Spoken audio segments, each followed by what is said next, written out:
Assalamualaikum warahmatullahi wabarakatuh.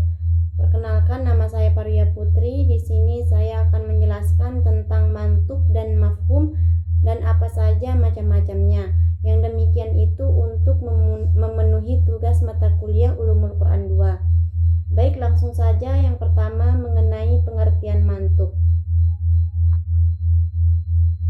Dalam disiplin ilmu usul fikih, istilah mantuk menjadi salah satu konsep penting yang berkaitan erat dengan cara memahami teks-teks syariat, baik itu dari ayat Al-Quran maupun dari hadis Nabi Muhammad SAW.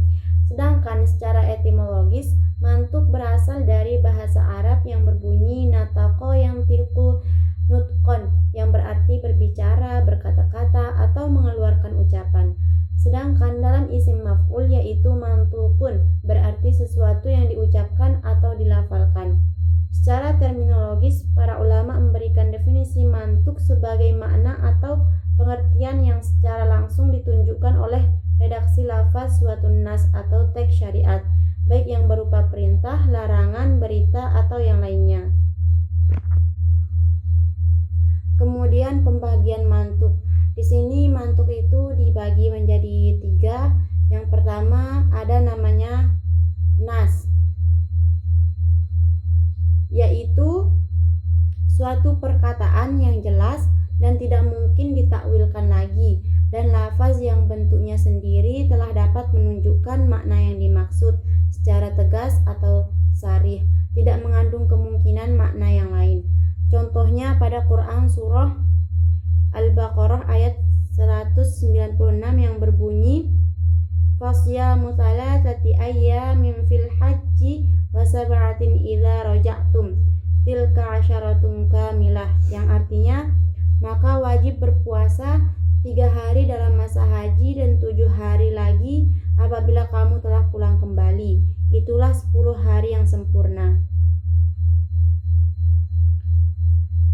Dalam ayat tersebut terdapat kata 10 dan juga kata sempurna, sehingga hal ini tidak memungkinkan diartikan dengan makna yang lain.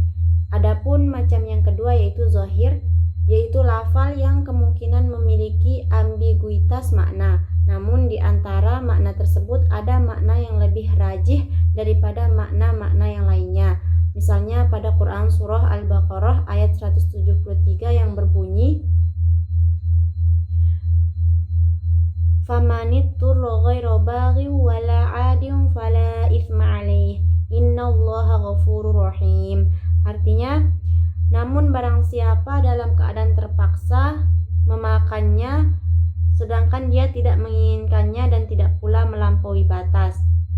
Kata al-baghi sendiri secara bahasa memiliki beberapa makna seperti menginginkan, zolim, jahil, dan aniaya.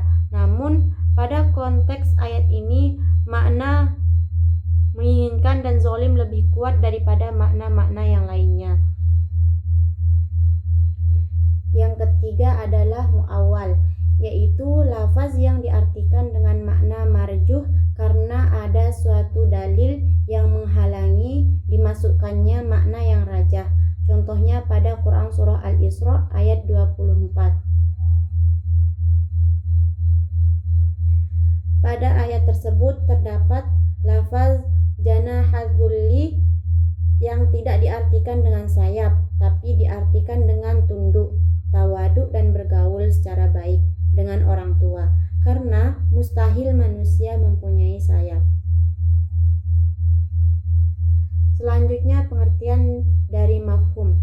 Mafhum secara bahasa berarti faham atau dapat dipahami. Secara istilah, mafhum adalah makna yang ditunjukkan oleh lafaz tidak berdasarkan pada bunyi bacaan. Dan pembagian mafhum ini ada 2, yaitu mafhum muwafaqah dan mafhum mukhalafah. Kemudian pengertian dari mafhum muwafaqah itu sendiri adalah mafhum muwafaqah adalah suatu petunjuk kalimat yang menunjukkan bahwa hukum yang tertulis pada kalimat itu berlaku pada masalah yang tidak tertulis atau tersirat karena ada persamaan dalam maknanya.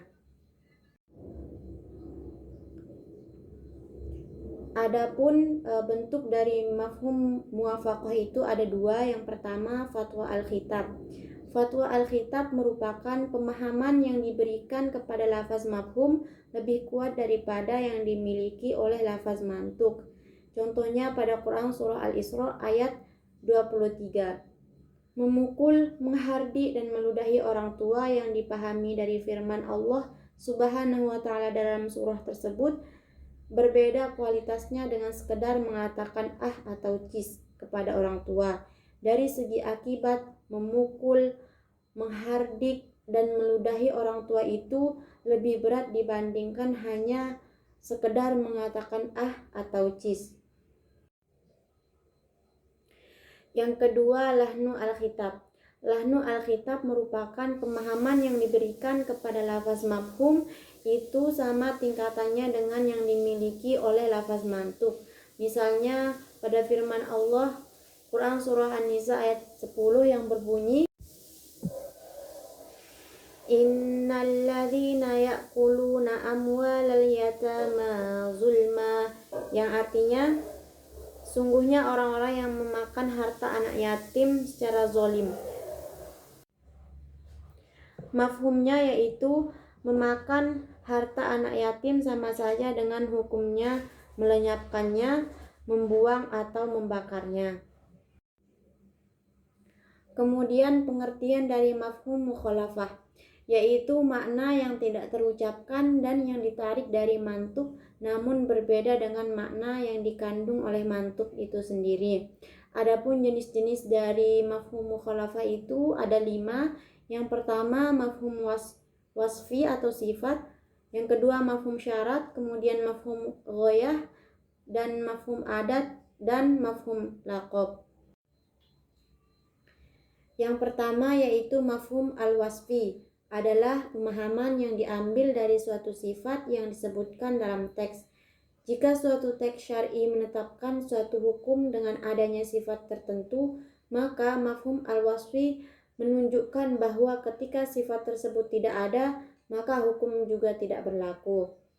Yang kedua yaitu mafhum syarat, adalah petunjuk atau pengandaian yang memberikan batasan atau syarat-syarat tertentu yang harus dipenuhi agar suatu hukum dapat berlaku, serta menunjukkan adanya kemungkinan berlakunya hukum yang sebaliknya jika syarat-syarat itu tidak terpenuhi. Contohnya pada Quran surah At-Tolaq ayat 6. Mafhum mukhalafah pada ayat ini adalah dari pernyataan tersebut bahwa istri-istri yang tidak sedang hamil yang tidak diceraikan tidak wajib diberi nafkah, sementara istri yang sedang hamil wajib diberi nafkah. Yang ketiga yaitu mafhum ghayah atau pengertian dengan batas akhir, adalah pengucapan yang menunjukkan hukum sampai pada ghayah atau batasan. Hingga lafal ghayah ini ada kalanya dengan kata illa dan hatta. Contohnya pada Quran surah Al-Maidah ayat 6. Mafhum mukhalafah dari ayat tersebut adalah bahwa tidak cukup hanya membasuh tangan secara ringan, tapi juga membasuhnya hingga mencapai siku-siku. Yang keempat yaitu mafhum adat. Mafhum adat jika makna tersebut terkait dengan angka atau jumlah tertentu yang secara otomatis meniadakan jumlah atau angka yang lain. Kemudian yang terakhir yaitu mafhum laqab. Mafhum laqab itu adalah menggantungkan hukum kepada isim alam atau isim fa'il. Dalam arti lain dari mafhum laqab merupakan penetapan hukum yang hanya penyebutannya dikhususkan atau taksis penyebutan dalam nas dengan jenis dan hukumnya, sehingga hukum itu hanya berlaku yang hanya disebutkan dan tidak berlaku pada objek yang tidak disebutkan. Mungkin hanya itu dari saya, mohon maaf atas segala kekurangannya. Wassalamualaikum warahmatullahi wabarakatuh.